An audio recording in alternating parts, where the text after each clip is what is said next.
Hello दोस्तों। तो हम लोगों ने एक एयरफोर्स का पेपर सॉल्व कर लिया था, वो था 12 जुलाई 2021 का। आज हम लोग कर रहे हैं 13 जुलाई, ये देखो यहाँ पे लिखा हुआ है 13 जुलाई 2021 का। कौन से पेपर का सॉल्व कर रहे हैं हम लोग? एयरफोर्स का एक्स ग्रुप का। तो हम लोगों ने 20 क्वेश्चंस देखे थे पिछले प्रीवियस ईयर में। पेपर दूसरे का हम लोग कर रहे हैं, तो एक तरह से मान करके चलें ये सीरीज एक चल करके आ रही है जिसमें हम लोग सिर्फ और सिर्फ प्रीवियस ईयर पेपर को डिस्कस करेंगे। उसके बाद एनडीए का भी लेकर के चलेंगे, सीडीएस का भी लेकर के चलेंगे, और मैं चाहूँगा कि मैं सोचूंगा कि आगे मैं प्रैक्टिस भी लेकर के आऊँ, प्रैक्टिस बैच, जिसमें हम लोग क्या करें, प्रैक्टिस को लेकर के पूरा फोकस रहेंगे कि कौन सी चीज़ें कैसे होंगी। तो समय खराब ना करते हुए हम लोग 13 जुलाई का पेपर देखते हैं 2021 का। शिफ्ट थर्ड नहीं, एक्चुअली शिफ्ट फर्स्ट का है, ये शिफ्ट फर्स्ट का है। तो आई होप कि आप न सिर्फ पेपर को सॉल्व कर पा रहे होंगे इस वीडियो की हेल्प से, बल्कि उसमें से जो कॉन्सेप्ट रह गए हैं, जो कॉन्सेप्ट है उनको भी देख सकते हैं आप लोग। तो कॉन्सेप्ट को भी सीखना है हम लोगों को, सिर्फ पेपर ही सॉल्व नहीं करना है, केवल ये नहीं चेक करना है कि भाई किसका आंसर क्या है। हम लोगों को ये भी देखना है कि अगर 13th का ए आंसर है तो बाकी के बी सी डी गलत क्यों हैं, ये हम लोगों को चेक करना है। तो चलिए जरा हम लोग 13 जुलाई वाले पेपर को सॉल्व करते हैं। तो पहला क्वेश्चन सॉल्व करते हैं। क्या कह रहा है? 13 जुलाई 2021 शिफ्ट 1 एयरफोर्स एक्स ग्रुप। क्या कह रहा है? Choose the correct noun form of the given word. बोल रहा है कि एक वर्ड दिया रहेगा जिसमें आपको उस वर्ड का नाउन फॉर्म क्या होता है वो देखना है। तो कौन सा वो क्वेश्चन है, चलिए लिखते हैं। वर्ड क्वेश्चंस लिख रखा है कॉन्ग्रेचुलेटेड, कॉन्ग्रेचुलेट, ये वर्ड है। इस वर्ड के हमारे पास 4 ऑप्शंस दे रखे हैं। पहला ऑप्शन है कॉन्ग्रेचुलेटेड,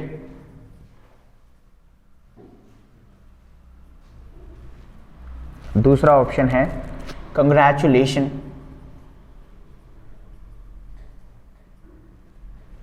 तीसरा ऑप्शन है कंग्रेचुलेट्स,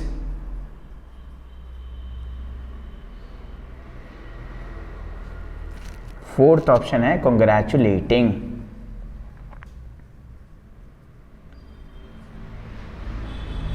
अब हमें क्या करना है? हमें ये नहीं देखना है कि आंसर सही क्या है, हम लोगों को देखना है कि आंसर सही हुआ कैसे। तो सबसे पहले हम लोग बात करें कि नाउन के फॉर्म की। बोल रहा है कि नाउन फॉर्म क्या है। तो नाउन होता क्या है सब बच्चों को पता है, आपको पता है, मुझे पता है, सबको पता है कि नाउन क्या होता है। लेकिन दिक्कत कहाँ आती है? जब हम क्वेश्चंस को सॉल्व करने बैठते हैं। तो अब प्रॉब्लम क्या है? नाउन क्या है जी? आपने बोला sir noun is the name of person, place और थिंग। ये डेफिनेशन 5वीं से लेकर के हम लोग अभी तक याद रखते हैं, लेकिन वो 5वीं तक के लिए तो ठीक है, अभी एनडीए एग्जाम्स के लिए या एयरफोर्स के एग्जाम के लिए वो सुटेबल नहीं है। तो आपने बोला सर सुटेबल नहीं है, तो क्या सुटेबल है? सुटेबल क्या है? मैंने कहा जो नाउन है ना, ये नाउन का जो डेफिनेशन है हम लोग कह सकते हैं इसे it is a naming word. Naming word का मतलब क्या हुआ बेटा? It refers a name, it refers a name, it refers a name मतलब that can be any name. उसमें पर्सन, प्लेस और थिंग नहीं, उसमें बहुत कुछ आ जाता है। उसमें आपकी क्वालिटीज आ जाती हैं, उसमें आपके इमोशंस आ जाते हैं, उसमें बहुत कुछ आ जाता है। नॉन लिविंग थिंग से लेकर के ह्यूमन बीइंग से लेकर के हर एक चीज आ जाती है, ये बशर्ते कि उसका नाम होना चाहिए। जैसे मैं एक एग्जांपल लिख लेता हूं आपको सामने। मैंने लिखा फ्रेंड, मैंने लिखा विराट कोहली, मैंने लिखा राजस्थान, मैंने लिखा गैलेक्सी, मैंने लिखा सन। अब आप देखना इनको। विराट कोहली तो शायद आप पहचान भी जाएं कि ये नाउन है, राजस्थान भी आप जान जाएं नाउन है, लेकिन गैलेक्सी के बारे में क्या सोचना है आपका? ये भी एक नाउन है क्योंकि ये भी एक नेम है। सन की बात करें, प्लैनेट जरूर है लेकिन इसका नाम है। फ्रेंड की बात करें तो आपको लगता है कि यार फ्रेंड नाउन है क्या? बिल्कुल नाउन है, ये नाउन है, इसका नाम है फ्रेंड। आपने बोला सर फ्रेंड का नाम फ्रेंड थोड़ी नहीं होता है, फ्रेंड का नाम तो रोहन होगा, नेहा होगा, सीता, गीता, कुछ भी होगा, फ्रेंड थोड़ी नहीं होगा। नहीं बेटा, एक्चुअली नाउन में ना हम लोग कैटेगराइजेशन करते हैं। कॉमन नाउन और प्रॉपर नाउन आपने पढ़ा होगा। तो कॉमन नाउन और प्रॉपर नाउन क्या होगा, इससे पहले हमें देखना पड़ेगा कि ये नाउन है भी कि नहीं। अभी मान लीजिए मैंने लिखा हैप्पी और मैं बोल रहा हूँ आपको बताइए ये कॉमन नाउन है कि प्रॉपर नाउन है, तो ये कॉमन और प्रॉपर बाद में होगा, पहले तो ये नाउन होना चाहिए और ये नाउन नहीं है, ये एडजेक्टिव है। और अगर ये एडजेक्टिव है तो फिर नाउन प्रोनाउन कैसे होगा। तो कॉमन और प्रॉपर होने के लिए आपका नाउन होना जरूरी है। अब इस फ्रेंड पे चले, ये फ्रेंड कॉमन नाउन है और फ्रेंड का अगर कॉमन प्रॉपर करें, कॉमन नाउन का फ्रेंड प्रॉपर करेंगे तो ये रोहन बोल लीजिए, आप राजेश बोल दीजिए, आप नेहा बोल दीजिए, बिल्कुल हो सकता है। और वैसे ये क्या है, फ्रेंड है। एक और एग्जांपल देता हूं मैं।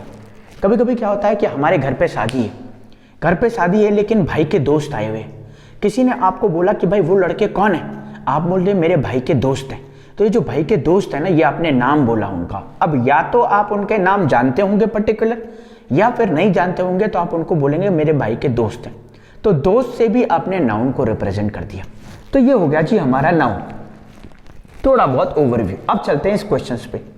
कह रहा है भाई कॉन्ग्रेचुलेट का नाउन फॉर्म क्या है। अब चलें आगे। कॉन्ग्रेचुलेट्स का क्या फॉर्म है, अब देखना बेटा, इसमें तो लगा है आईएनजी। अब ये आईएनजी वाली जो फॉर्म होती है ना, एक तो हमें ये याद रखना है कि आईएनजी लगता कहाँ है, वर्ब के साथ लगता है। किस वर्ब के साथ लगता है, मेन वर्ब के साथ लगता है। तो ये कॉन्ग्रेचुलेट मेन वर्ब है, इसके साथ लग करके ये आईएनजी बना। और जब भी किसी वर्ड के साथ आईएनजी लगता है तो वो बन जाता है हमारा जीरंड। क्या बन जाता है, ये बन जाता है हमारा जीरंड। जीरंड बोलिए, या फिर कई किताबों में वर्ब की फोर्थ फॉर्म भी बोला जाता है, वर्ब की फोर्थ फॉर्म। तो फोर्थ फॉर्म बोलिए या जीरंड बोलिए, ये हमारा जीरंड कहलाएगा। अब जीरंड कहलाएगा तो ये नाउन फॉर्म नहीं है। क्यों भाई, इसलिए नहीं है कि किसी का नाम अगर रोहन है, आपको सोहन देखना है, तो रोहन सोहन नहीं हो सकता, क्योंकि रोहन तो रोहन है, सोहन सोहन होगा। तो ये जो है जीरंड है, ये नाउन नहीं होगा, ये जीरंड है। नाउन कौन होगा, नाउन कोई और होगा। अब चलते हैं आगे। कॉन्ग्रेचुलेट्स, कल का जो प्रीवियस ईयर मैंने कराया था ना 12 जुलाई 2021 वाला, उसमें मैंने बताया था एस और ईएस आता है वर्ब की फॉर्म के साथ, और ये वर्ब होती है। मैंने आपको ये भी बताया था कि एस और ईएस के साथ दो वर्ड आते हैं, या तो वो नाउन होता है या तो वो वर्ब होता है। नाउन अगर होता है तो वो हमारा प्लूरल नाउन हो जाएगा, और वर्ब अगर होगा तो वो हमारी सिंगुलर वर्ब हो जाएगी। तो उस हिसाब से देखें तो ये हमारा वर्ब हो गया। अच्छा, ये जीरंड हो गया, ये वर्ब हो गया, तो ये दो ऑप्शन तो गलत हो गए। क्यों, चाहिए क्या हमें चाहिए नाउन फॉर्म। अब चलें आगे। दो क्वेश्चन हमारे हट गए, दो ऑप्शन हट गए। अब एक ऑप्शन बच गया कॉन्ग्रेचुलेशन और एक ऑप्शन बच गया कॉन्ग्रेचुलेटेड। अब फर्स्ट वाला भी नहीं होगा क्योंकि ये ईडी के साथ लगा हुआ है। अब ईडी के साथ कोई भी वर्ड आए तो ये हमेशा मेन वर्ब होगा मोस्ट ऑफ द केसेस में, और अगर ये मेन वर्ब है तो ये मेन वर्ब की सेकंड और थर्ड फॉर्म होगी। अगर ये सेकंड और थर्ड फॉर्म है तो ये वर्ब होगा, नाउन नहीं। और लास्ट में हमारा बच गया ION, कांग्रेचुलेशन। ये हमारा आंसर सही हो जाएगा। अब ये हमारा आंसर सही हो गया। बहुत चीजें हम लोगों ने देख भी ली, लेकिन थोड़ा सा और एक बार और इस क्वेश्चन की तरफ देखें। आपने जो डेफिनेशन बोला था, क्या ये इस डेफिनेशन को वेरीफाई कर रहा है? आपने बोला नेम ऑफ पर्सन प्लेस और थिंग, तो ना तो ये किसी नेम पर्सन का नेम है, ना ये किसी प्लेस का नेम है, ना ये किसी थिंग का नेम है, तो फिर ये नाउन कैसे हुआ? तो नाउन क्या होता है, वही मैंने आपको कहा, ये name of the person place और थिंग, ये 5वीं 6वीं तक ठीक है। आप एनडीए के एग्जाम के लिए जा रहे हैं तो न सिर्फ ION वाले, ऐसे बहुत से वर्ड होते हैं जिन वर्ड्स के लास्ट में HOOD लगा होता है, जैसे ब्रदरहुड, मदरहुड, है ना। तो ये ION जैसे इंफॉर्मेशन, कांग्रेचुलेशन, एस्टिमेशन, इनके साथ ION लगा हुआ है। तो ऐसे बहुत सारे वर्ड होते हैं जिनको हम लोग नाउन कहते हैं, नेम ऑफ पर्सन, प्लेस और थिंग के अलावा। मैं कोशिश करूंगा कि आप लोगों के बीच में एक पूरा चैप्टर लेकर के आऊं, लेकिन अभी हमारे पास समय कम है। हम लोग प्रीवियस ईयर पहले कर रहे हैं, उसके बाद हम लोग देखेंगे। अगर समय बचेगा तो जरूर मैं आप लोगों के लिए नाउन की सीरीज लेकर के आऊंगा। अभी हम लोगों ने ये देखा फर्स्ट क्वेश्चन का जो आंसर है हमारा सेकेंड वाला होगा। अब बढ़ते हैं नेक्स्ट वाले क्वेश्चन के ऊपर। नेक्स्ट वाला क्वेश्चन क्या कहता है, देखते हैं जी। आई होप कि आप लोगों को समझ में आ रहा होगा। न सिर्फ क्वेश्चन समझ में आ रहे होंगे, बल्कि उन क्वेश्चन से रिलेटेड क्या कॉन्सेप्ट हमारे एग्जाम में लग रहे हैं वो भी देखेंगे। सेकंड बच्चों, सेकंड क्वेश्चन हमारा कहता है besides his parents he dash also present at the function. बड़ा ही इजी क्वेश्चन है, लेकिन स्टूडेंट के हिसाब से देखें तो मे बी कॉम्प्लेक्स और डिफिकल्टी क्रिएट कर सकता है। तो क्या है क्वेश्चन, जरा लिख लेते हैं। बिसाइड्स है actually, his parents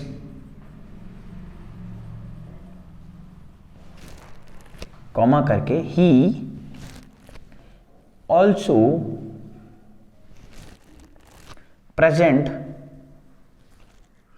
at the function.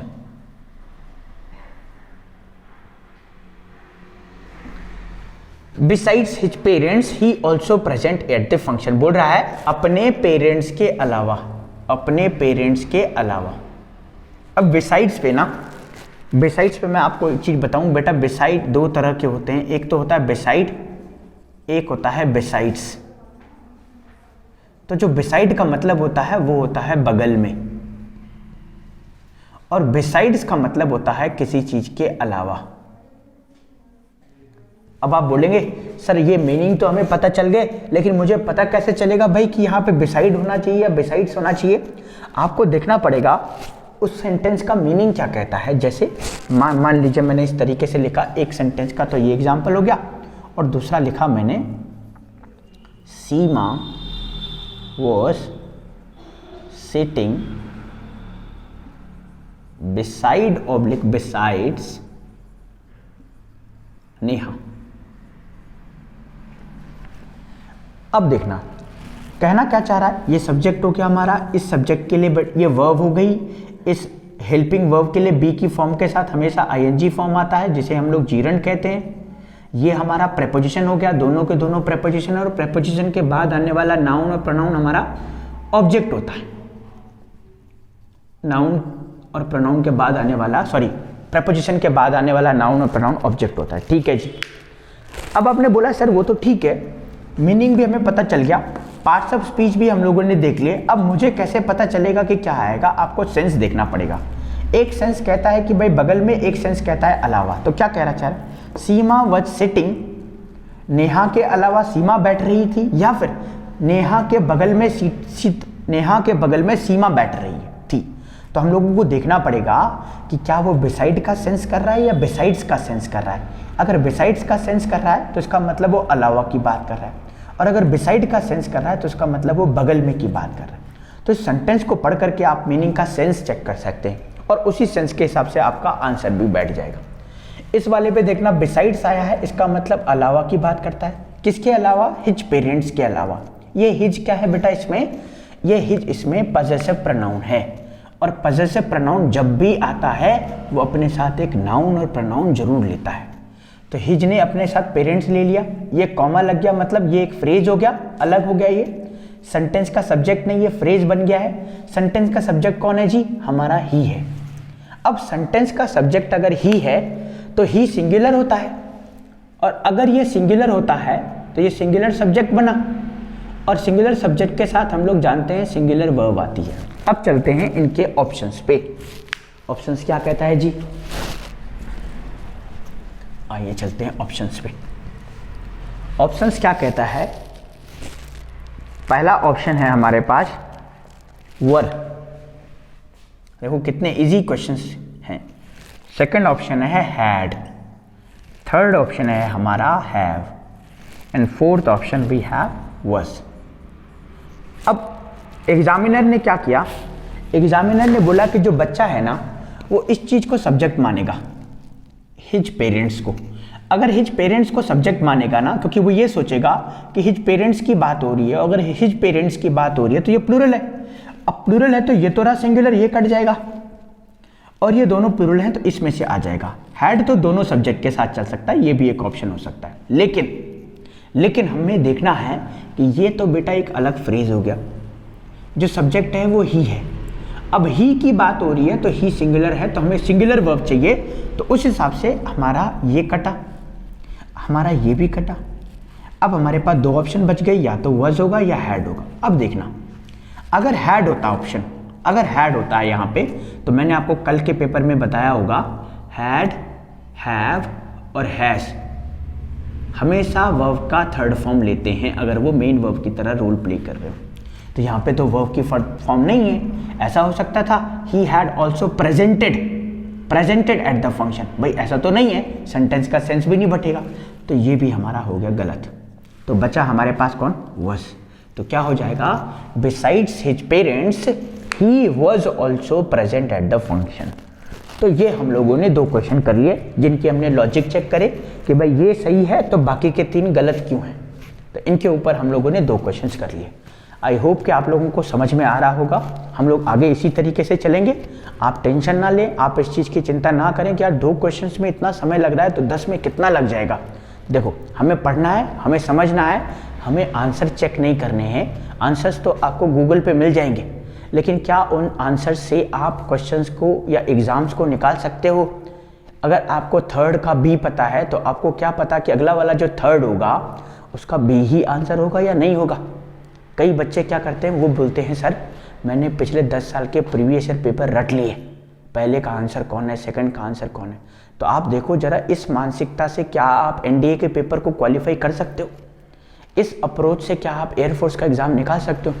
नहीं। तो आपको क्या करना है, क्वेश्चंस को समझना है, उसके ऊपर जो ऑप्शंस हैं वो भी समझने हैं और उन पे क्या कॉन्सेप्ट यूज़ हुआ है वो भी समझना है। तो चलिए, हम लोगों ने 2 क्वेश्चन सॉल्व कर लिए हैं। आगे बढ़ते हैं नेक्स्ट क्वेश्चन पे। थर्ड क्वेश्चन क्या कहता है,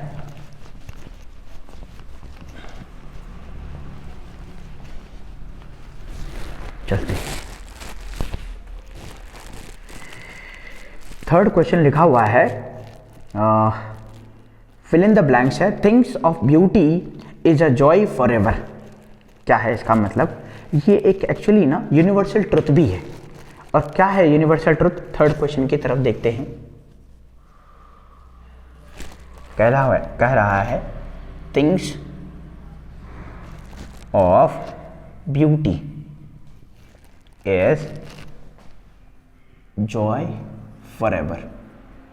ये हमारा क्वेश्चन है और इस क्वेश्चन पे हम लोगों के पास 4 ऑप्शन दे रखे हैं।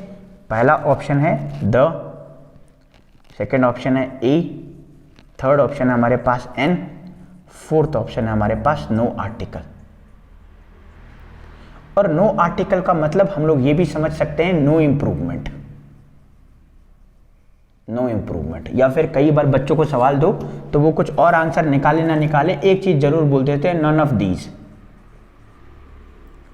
तो जो मर्जी बोलिए आप इनको। अब देखो, कभी भी आप क्वेश्चन करें ना तो नो इम्प्रूवमेंट बहुत कम आंसर होगा बेटा। तो कोशिश करें कि कुछ ना कुछ उसमें गलत होगा जिसको फाइंड आउट करना है। तो जरा देखें सर, आवाज आ रही है? देखना उसमें आवाज प्रॉपर है, ठीक। आज क्या कह रहा है, things of beauty is a joy for ever. अब हमें देखना है, एन तो होगा नहीं, ये भी हम लोग मान करके चलते हैं कि एक ट्रिक आप इसे कह सकते हैं कि जब भी आपके पास एरर के क्वेश्चंस आए तो नो एरर बहुत कम आंसर होगा, है ना। ज्यादातर आंसर कुछ और होगा, नो एरर नहीं होगा। अगर आपको लग रहा है नो एरर है, नो आर्टिकल या नो इंप्रूवमेंट है, तो एक बार और चेक कर ले कहीं और जगह तो नहीं है। तो इसको मान लीजिए हम लोगों ने नेग्लेक्ट किया। ये एन भी नहीं होगा क्योंकि ये तो वोवेल साउंड के पहले आता है, यहाँ पे वोवेल साउंड तो है नहीं, लेटर की तो बात ही नहीं है, तो साउंड भी नहीं है। अब हमारे पास बच गया द और अ।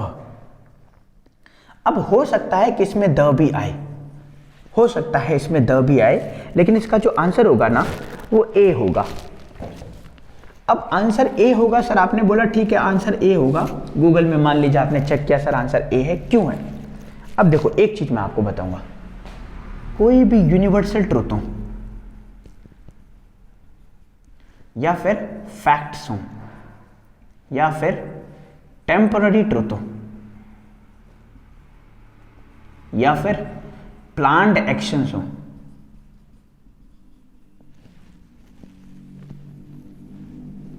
प्लान्ड एक्शंस हो, ये आप देखें प्लान्ड एक्शन मतलब कुछ चीज़ आपने पहले से ही प्लान करके रखी है। जैसे कि होली दिवाली आती है, आप पहले ही प्लान कर लेते कि भाई मैंने घर जाना है। या फिर अपने प्रधानमंत्री जी को देखा होगा, हमारे प्रधानमंत्री जी देश में कम बाहर ज़्यादा रहते, हर दिन आप न्यूज़ सुनते होंगे ऑस्ट्रेलिया दौरे पे हैं, इंग्लैंड के दौरे पे हैं। तो कभी आपको लगता होगा कि यार हमारी कंट्री में तो बहुत कम है, 365 दिन में 3 दिन भी नहीं है। तो वो एक्चुअली क्या है, प्लान्ड एक्शन है। प्लान्ड एक्शन मतलब उन्होंने पहले से डिसाइड कर के रखा होता है कि भाई आपके प्रधानमंत्री होने के नाते आपको बाहर के कुछ रूल्स एंड रेगुलेशन है वो कंप्लीट करने पड़ेंगे, आपको इधर उधर जाना पड़ेगा, आप प्रधानमंत्री होकर के घर पे नहीं बैठ सकते। तो वो बहुत सारे प्लान्ड एक्शंस होते हैं। ये टेम्पररी ट्रुथ होता है। टेम्पररी ट्रुथ जैसे मैं आपको एग्जांपल दे सकता हूँ रोहित शर्मा का, क्रिकेट का एग्जांपल दे सकता हूँ। क्रिकेट आप जानते होंगे हमारे खून में बसा हुआ है, धर्मों से भी बढ़कर है क्रिकेट। तो क्रिकेट में क्या होता है, रोहित शर्मा जैसे राइट हैंड से खेलता है, तो राइट हैंड से खेलता है तो मान लीजिए वो लेफ्ट हैंड से खेल रहा है या राइट हैंड से खेलता है, तो वो टेम्पररी ट्रुथ है। कल की डेट में हो सकता है प्रॉब्लम होकर के वो लेफ्ट साइड से खेलने लग जाए। जैसे कई क्रिकेटर हैं वो राइट साइड पे खेलते हैं, लेफ्ट भी खेलते हैं, तो वो परमानेंट नहीं है। ऐसी मैं एक एग्जांपल दूंगा बालाजी का, लक्ष्मीपति बालाजी, उनका भी आपने देखा होगा एक्सीडेंट हो गया था, एक्सीडेंट के बाद वो वापस आए, दोबारा से क्रिकेट खेले। तो टेम्पररी ट्रुथ है, कुछ हद तक ठीक है, उसके बाद फिर चेंज हो सकता है। तो टेम्पररी ट्रुथ। फैक्ट्स मतलब जो है जैसा है वैसे ही रहेगा। यूनिवर्सल ट्रुथ वो वैसे ही रहेंगे। तो ये कुछ ऐसी चीजें हैं जिनके साथ कोई भी रूल्स काम नहीं करेगा और वो वैसे के वैसे ही रहेंगे। इस वजह से ये एक फैक्ट हो गया कि a things of beauty is a joy forever. Otherwise ज्यादातर क्या करेंगे, द को लगाएंगे, क्योंकि ये तो रहा प्लूरल। अभी भाई बोलेंगे भाई ये सिंगुलर और प्लूरल कैसे मैच कर सकता है, इस वजह से इसके साथ द आना चाहिए। अच्छा, अगर ये क्लियर ना हुआ हो तो मैं आपको एक और एग्जांपल दे सकता हूं। एक और एग्जांपल मैं देता हूं यूनिवर्सल ट्रुथ का। इसका एग्जांपल तो हम लोगों ने देख लिया।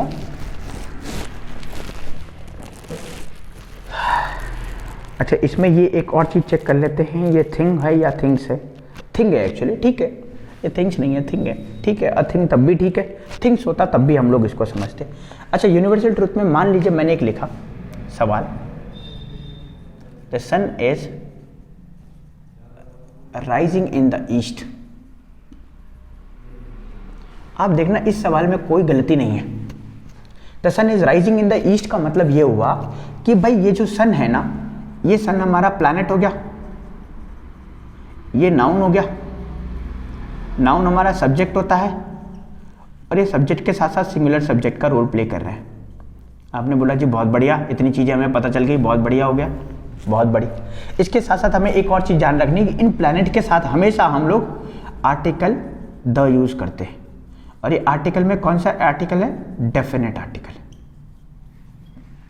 अच्छा, ये डेफिनेट आर्टिकल जब भी आएगा ये अलोन नहीं आएगा, आर्टिकल कभी भी अकेले नहीं आएंगे, ये हमेशा नाउन से पहले आएंगे। इवन इनकी पहचान भी आप देख सकते हैं किसी नाउन के पहले आने के लिए।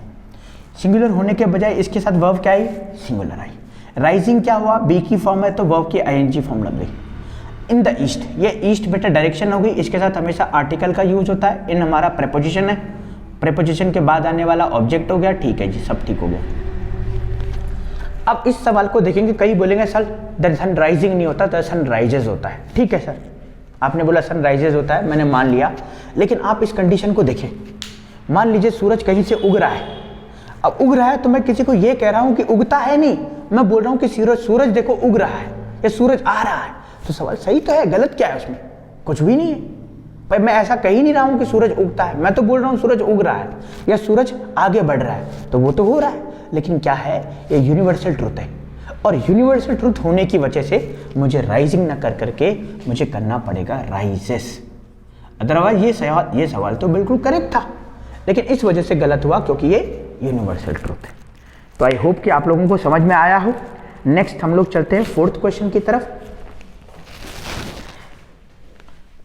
तो इस सवाल का आंसर हो जाएगा a thing of beauty is Joy forever. Fourth question क्या कहता है, फोर्थ कहता है, अच्छा ये वन वर्ड सब्स्टिट्यूशन में आ गया जी। An accident which results in death. अच्छा क्या होगा भाई, ये वन वर्ड सब्स्टिट्यूशन है। पहला ऑप्शन है फैटल, सेकंड ऑप्शन है डेंजरस, थर्ड ऑप्शन है टेरिबल, और फोर्थ ऑप्शन है इंजूरियस। आप देखना ये मिलते जुलते वर्ड है, ये मिलते जुलते वर्ड है, सब आपको एक ही मीनिंग देते हैं, लेकिन वन वर्ड सब्स्टिट्यूशन का मतलब होता है कि उसके लिए सिर्फ हम लोग वही कह सकते हैं, है ना। किसी समूह के लिए, ग्रुप ऑफ वर्ड्स के लिए हम लोग सिर्फ एक ही वर्ड कह सकते हैं। जैसे आपने सुना हो एक्सटेम्पोर। एक्सटेम्पोर का मतलब होता है अ स्पीच विदाउट प्रिपरेशन, मतलब ऐसा कोई स्पीच जब आप दे रहे हैं जब आपने उसके लिए कोई प्रिपेयर नहीं किया है, so we can say that this speech is called extempore, है ना।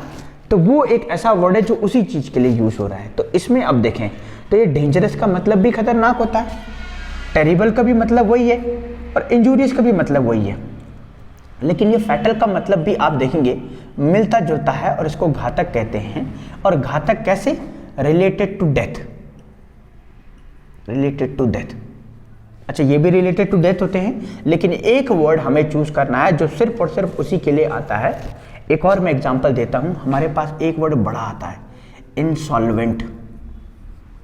इंसॉल्वेंट क्या होता है? इंसॉल्वेंट बहुत हमारे एग्जाम में आया। इंसॉल्वेंट होता है the person who is unable to pay his डेब्ट।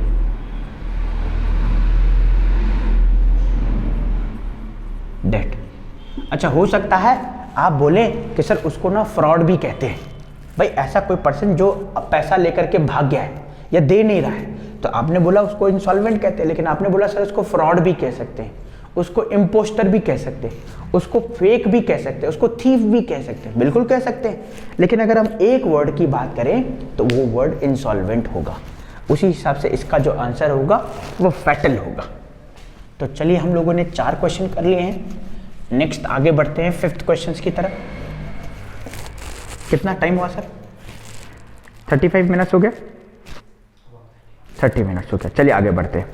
नेक्स्ट कह रहा है question, he will never pass dash hard he may try, fill in the blanks. Conjunction हमें लगाना है। He will never pass, comma है, fill in the blanks, hard he may try. अब आप देखना, कंजंक्शन तो हमें इसमें लगाना है, लेकिन कंडीशन कैसी है? कंडीशन कॉन्ट्राडिक्शन वाली है। देखो यहां क्या बोल रहा है कि वो पास नहीं होगा, ये बोल रहा है कि पास नहीं होगा। अच्छा, पास कब नहीं होगा कोई? जब वो बिल्कुल हार्ड मेहनत नहीं करेगा, जब वो बिल्कुल एफर्ट नहीं लगाएगा। लेकिन यहाँ क्या बोल रहा है कि जितना भी वो हार्ड कर ले, जितना भी हार्ड ट्राई कर ले, तो भाई ये तो ऑपोजिट हो गया। हार्ड ट्राई करता तो ये तो पास हो जाता, लेकिन ये बोल रहा है कि वो पास ही नहीं होगा। अब हमारे पास ऑप्शंस क्या क्या है? एक तो है हाउएवर, दूसरा है हमारे पास नेवर, तीसरा है हमारे पास व्हेनेवर, फोर्थ है हमारे पास व्हाटएवर। अच्छा देखना, व्हाटएवर और व्हेनेवर की अगर बात करें ना, तो ये व्हेनेवर का मतलब तो टाइम और कंडीशंस को दिखाता है। ये कंडीशंस की बात करता है और टाइम की भी बात करता है। व्हाटएवर किसकी बात करता है? नॉन लिविंग थिंग्स की। ठीक है जी। नेवर तो बिल्कुल नेगेशन को दिखाता है, लेकिन हाउएवर क्या करता है? हाउएवर एक कंडीशंस को बताया है, कितना भी आप ऐसा कर लें तो, है ना, या जो चाहे आप कर लें तो, या फिर कितना भी। तो इसके हिसाब से नेवर तो होगा नहीं, क्योंकि नेगेटिव तो पहले ही हो गया। देखो नेवर यहां पे फिर आ गया, यहां पे साथ में नहीं आ सकता। व्हेनेवर तो कंडीशन को दिखाएगा, और कंडीशन कैसे? टाइम वाली बात, तो टाइम वाली कंडीशन हो नहीं सकती। व्हाटएवर का मतलब होता है कुछ भी, कुछ भी, ये भी पॉसिबल नहीं है। तो फिर हमारे पास बच गया हाउएवर। हाउएवर का एक और एग्जांपल देता हूं मैं। जैसे कभी कभी हम लोग कहते हैं ना कि मूवी देखने हम लोग गए थे, लेकिन वो अच्छी नहीं थी, लेकिन फिर भी हमने बड़ा एंजॉय किया। तो अच्छी नहीं होती मूवी तो एंजॉय नहीं करना था। ऑब्वियसली बात, आप मूवी देखने गए हैं और मूवी अच्छी नहीं है, तो इसका मतलब क्या होगा? आपने एंजॉय नहीं करना था, लेकिन आपने फिर भी एंजॉय किया। और क्यों एंजॉय किया? अभी कॉन्ट्रडिक्शन वाली कंडीशन है, तो आप लगा सकते हैं however we enjoyed a lot, the movie was not good, however we enjoyed a lot. तो ये हम लोगों ने 5 क्वेश्चन कर लिए हैं इसका। 6th वाला क्वेश्चन बड़ा ही इजी है। हमें प्लूरल बताना है, किसी वर्ड का प्लूरल फॉर्म बहुत आता है। कभी फेमिनाइन फॉर्म पूछ लेता है और कभी प्लूरल फॉर्म पूछ लेता है। ये नाउन का एरर है, ये नाउन का क्वेश्चन है। हीरो का हमें क्या बताना है? Plural form. नाउन जब हम लोग पढ़ेंगे, देखते हैं, हम लोग कोशिश करते हैं नाउन की सीरीज लाने की। तो नाउन जब हम लोग पढ़ेंगे तो हम लोग सीखेंगे किसी वर्ड का फॉर्मेशन कैसे होता है, और उस वर्ड में जब हम लोग आगे या पीछे सफिक्स या प्रीफिक्स लगाते हैं तो किस तरीके से चेंज होते हैं।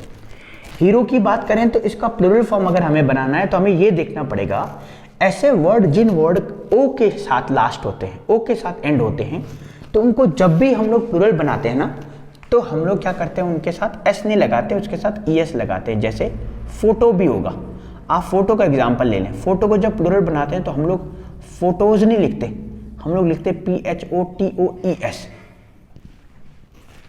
तो ये हम लोगों को ध्यान में रखना है। तो अब हम लोगों ने क्या करना है, हीरो के साथ हम लोगों ने 4 ऑप्शन लिखे।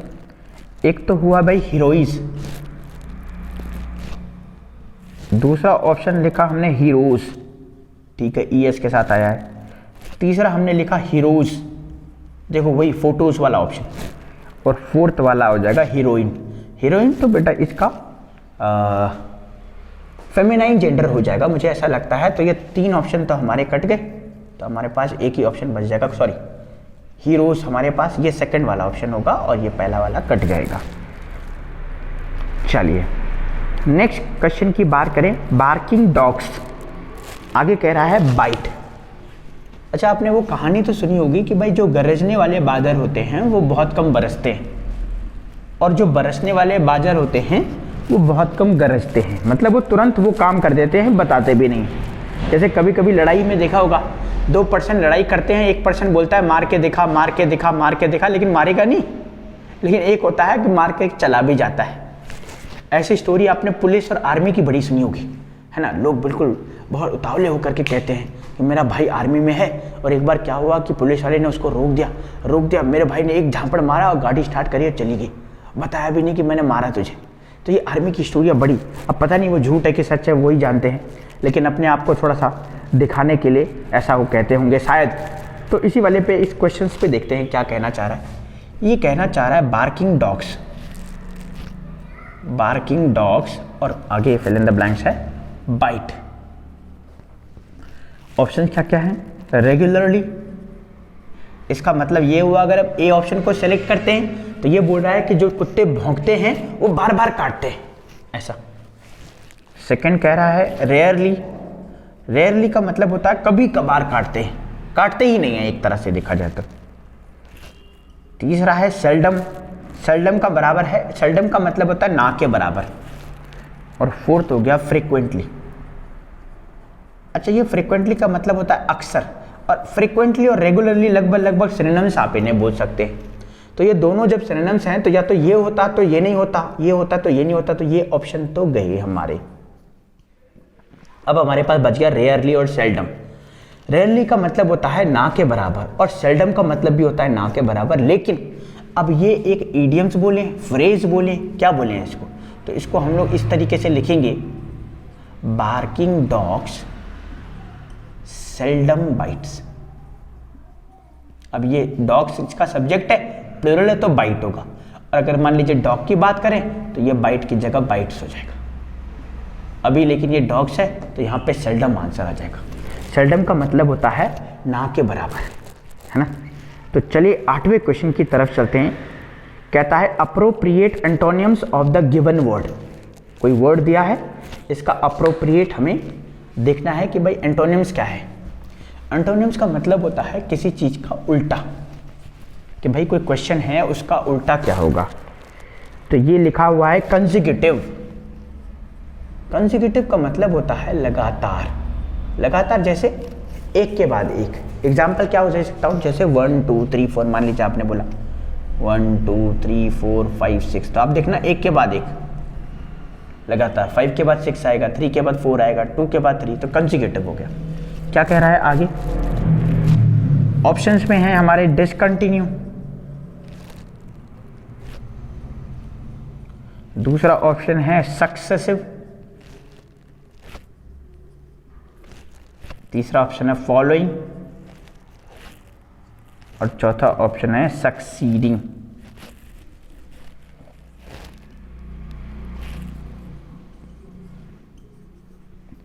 अच्छा, अब देखना जरा, कंसेक्यूटिव का मैंने बोला लगातार।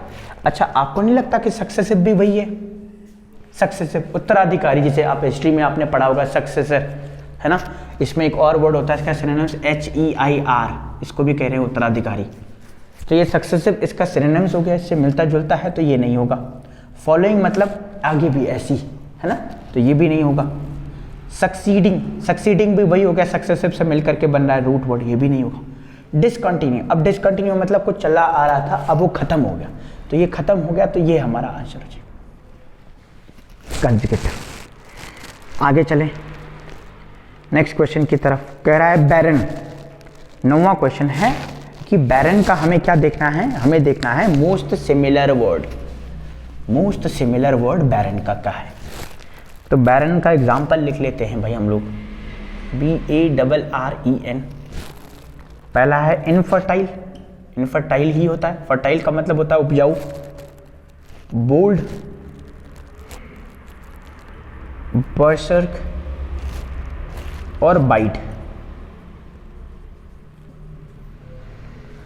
अब इसका तो बड़ा इजी है, लेकिन फिर भी आप ध्यान में रखना कि ये जो फर्टाइल होता है ना, इसका मतलब होता है उपजाऊ, उपजाऊ जमीन जिस पे जो है काफ़ी कुछ आप कर सकते हैं। और इसका ऑपोजिट होता है इनफर्टाइल, मतलब बंजर जमीन। और इस बैरन का भी होता है बंजर। और सिमिलर चाहिए हमें तो आसानी से मिल जाएगा।